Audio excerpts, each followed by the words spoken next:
My name is Margaret Crow and I live at Ross Trevor. I'm going to talk about the household routines that I remember from when I was a girl, a very young girl. I was born in 1925, so this was before the war. After school, we would come home and there was always food and a drink. In the winter it might be soup or toast and dripping or something warm, and in the summer it would be a sandwich or cake. My mother always had cake. And then we'd have a drink, either hot cocoa or it would be lemonade. But she made the lemonade herself with lemons. Well, after we got a little bit older, after that food, we would do homework. And in the infant school there was no homework.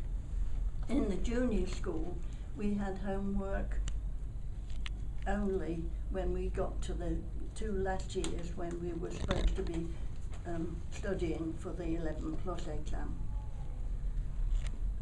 And after the homework we would have a meal. Dad would come home at about 5:30 and we would have a cooked meal, but it was high tea. It wasn't dinner, it was high tea. Dinner was at midday. We children had to clear the table and wash and dry the pots. And then my parents in that time would go into the front room and have a coffee. The coffee in those days was camp coffee with chicory in a bottle, and you put a teaspoon in the cup and filled up with hot water. And I tried it after the war and it was horrible. I could hardly get it down. But anyway, that's what there was for coffee in those days. Then bath time. Bath time was once a week.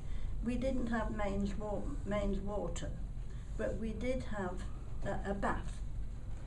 And so there was a lot of carrying of buckets and ewers of hot water to fill the bath, and then there was a cold tap, so we had cold water.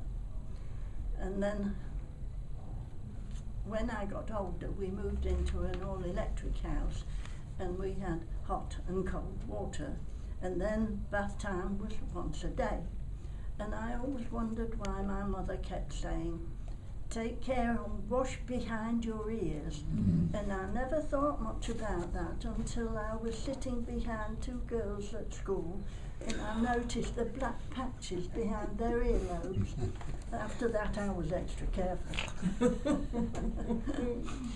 When we went to bed, we didn't have anybody to read to us, but we all read early and we would read in bed. Of course in the summer it was light enough to read until 10 o'clock at night. And we did not wake up, well, my parents did not wake me up when the Aurora Borealis was giving its display in the sky in the winter, and I always regretted that because I'd never seen it. And it's something to see and I never saw it. When I was older I thought about going to Norway or somewhere where I could see it, but I never got there. When we were young and not in the house with electricity, we had a gas geyser in the bathroom. Now this was a terrible instrument. When you applied a match to the little open area in the front, there was a huge bang and a lot of flame came out. and then the water was heated. But we never liked the geyser. We were always afraid of it, and Dad had to light it when we were somewhere else. That's my story.